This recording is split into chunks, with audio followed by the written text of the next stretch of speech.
Jadi kalau membahas keris itu waktu tidak akan cukup karena banyak sekali yang harus dijelaskan.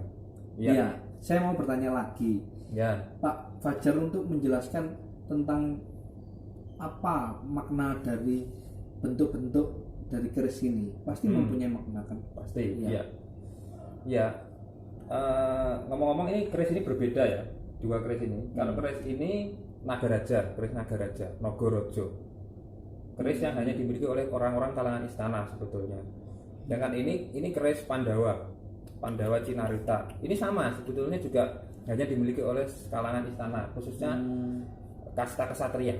Ya, Pandawa itu artinya kan kesatria keturunan anaknya Pandu. Ya, Cinarita artinya cerita-cerita kepahlawanan. Jadi ini hanya dimiliki oleh seorang kesatria. Kesatria itu bisa jadi panglima, jenderal, seperti itu ya. Pokoknya semua yang berhubungan dengan kemiliteran. Ya, kemiliteran zaman dahulu. Kalau ini dimiliki oleh Orang-orang bangsawan. Bangsawan itu berarti masih kerabat raja ya. raja. Iya. Ya, tadi apa? Mungkin tolong dijelaskan Lupa. apa bentuk-bentuknya ini. Bentuk-bentuknya betul. Dari seperti ini dulu ya. Iya. Ya, yang ini gagang ini namanya deder. Deder ini artinya adalah pegangan ya. Artinya ya manusia membutuhkan pegangan hidup. Ya. Manusia tidak bisa hidup tanpa ada pegangan, ya kan? Akan menjadi zombie gitu loh. Terus ada lagi selut atau mendak. Ya, ini mendak. Cincinnya keris ini mendak. Atau terkadang dihiasi tambahan seperti selut seperti ini. Ini artinya batas hidup manusia. Mendak. Ya, batas hidup manusia. Manusia punya keterbatasan, baik itu hidupnya, ilmunya, kemampuannya, pasti semua orang pasti punya keterbatasan. Hanya Tuhan yang tidak. Pendak atau pendak. Besok pendak ada yang mati. Ya. Terus apa lagi ya? Ini luar dulu ya. Terus ini namanya kayu ini namanya saya lupa. Ini bagian dari warangka tapi namanya saya lupa apa ya. Bagian dari warangka kayu ini adalah lambang dari kehidupan manusia itu. Ini seperti perahu. Ya, jadi kehidupan manusia itu seperti perahu. Ya. Iya, bentuknya. Kita harus bisa mengarahkan perahu ini kemana hidup kita. Ya, jangan sampai salah menakodai perahu ini. Terus ini semakin meruncing ini. Ini yang ini kalau yang punya saya ini ada hiasan namanya pendok. Ya, pendok itu artinya pelindung atau perisai lah. Ya, manusia hidup harus punya perisai. Ya, kalau dalam kehidupan iman kita, perisai kita kan penting ya. Kita harus punya perisai iman gitu ya. Perisai iman. Perisai ini yang menangkal semua godaan. Semua serangan bisa kita tangkal dengan ini perisai. Ya. Kalau dalam pertempuran ini perisai ini bisa digunakan untuk menangkis serangan ya. Gitu.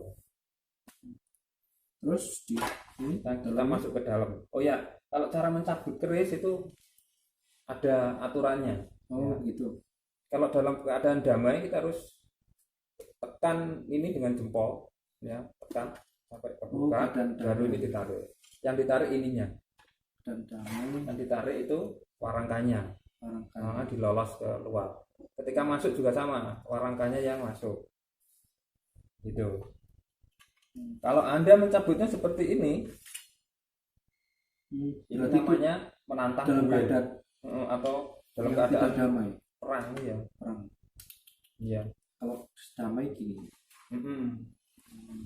Jadi tidak boleh sembarangan sebetulnya gitu. Dan meskipun keris ini benda tajam, tapi dia bukan senjata membunuh aktif.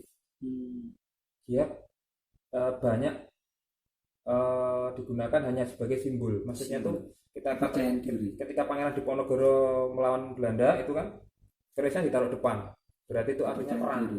Artinya perang. Kalau di belakang damai. Ya, gitu. Artinya perang. Dan ketika Pangeran Diponegoro mencabut ini, artinya menyerang, serbu gitu ya. Istilahnya gitu. Tapi nggak perlu teriak serbu sebetulnya.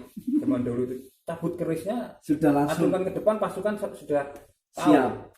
Ya, ini berarti menyerang gitu. Tidak perlu teriak sebetulnya gitu. Iya. Karena kalau teriak nanti musuh tahu. Berarti keris itu luar biasa ya. Jadi keris itu hanya simbol Kepercayaan kepemimpinan, diri, kepercayaan diri. yang akhirnya bisa tumbuh. Ya, yang penting kita memang menyatukan diri kita pada Tuhan. Iya itu. Terus kemudian kenapa kok keris itu ada yang bisa terbang? Pernah kan ada cerita atau apa itu keris itu terbang sendiri? Seperti apa itu? Keris bisa terbang. Kalau dilempar bisa terbang ya. Wush itu bisa. Mungkin ada memang, tapi tidak semua orang bisa apa seperti itu ya. Itu hanya keris-keris yang memiliki kekuatan tertentu saja, nggak semuanya ya. Biasanya itu keris-keris yang digunakan untuk membunuh memang ya. Jenis-jenis keris yang untuk membunuh. Tapi yang kita pegang hari ini bukan keris untuk membunuh ya, keris kebangsawanan ya. Kebangsawanan, keris kebangsawanan. Jadi tidak semua digunakan untuk membacok lah istilahnya gitu. Ya. Itu berarti anak muda ini perlu untuk melestarikan budaya Jawa. Perlu, karena bagaimana cara Pak Fajar melestarikan keris ini dalam hidup sehari-hari? Ya, kita membeberkan makna-maknanya yang terkandung dalam keris itu tadi, seperti tadi itu ya. Nggak jemu-jemu ya, bahwa simbol-simbol makna yang terkandung di dalam keris ini masih sangat relevan dengan kehidupan kita ya. Ini tadi baru luarnya loh, belum dalamnya ya kan ya. Pegangan hidup, keterbatasan manusia, kehidupan manusia itu, kapal itu tadi, terus perisai ya, perisai untuk melindungi diri kita. Maksudnya itu kita bisa memilah, dengan perisai itu kita bisa memilah mana yang benar mana yang tidak ya. Ini baru luar. Dan keris itu tidak berujung. Keris tidak berujung, tidak berpangkal. Dan keris itu terdiri dari dua tadi ya.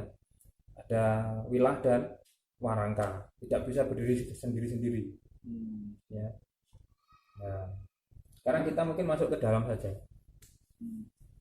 Keris ini kalau kita harus, mungkin kita nanti mengoleksi, kita harus beli di mana yang terbaik?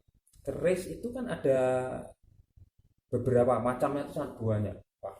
Macamnya ada banyak, tapi yang paling besar, kelompok paling besar itu ada keris, ada 3, keris Kamardikan, keris Sepuh, dan keris Kuno ya. Ada 3 itu. Keris Kamardikan itu adalah keris yang dibuat setelah Indonesia merdeka. Jadi tahun 46, 45, 46 sampai sekarang ini kan keris Kamardikan. Terus keris Sepuh itu adalah keris-keris di masa kerajaan Islam.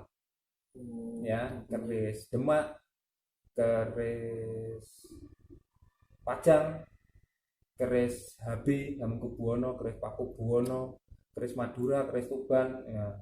Itu adalah keris-keris Sepuh. Kemudian keris Kuno, berarti keris yang sangat sebelum kerajaan Islam berdiri, yaitu seperti keris Majapahit ya kan, kerajaan Hindu Hindu Buddha. Keris keris Banten, keris Cirebon kan tidak harus panjang, ada yang pendek. Ada keris yang kecil, lebih kecil, itu namanya patrem. Keris patrem biasanya dipakai oleh wanita. Ya, kalau keris seperti ini pria yang pegang.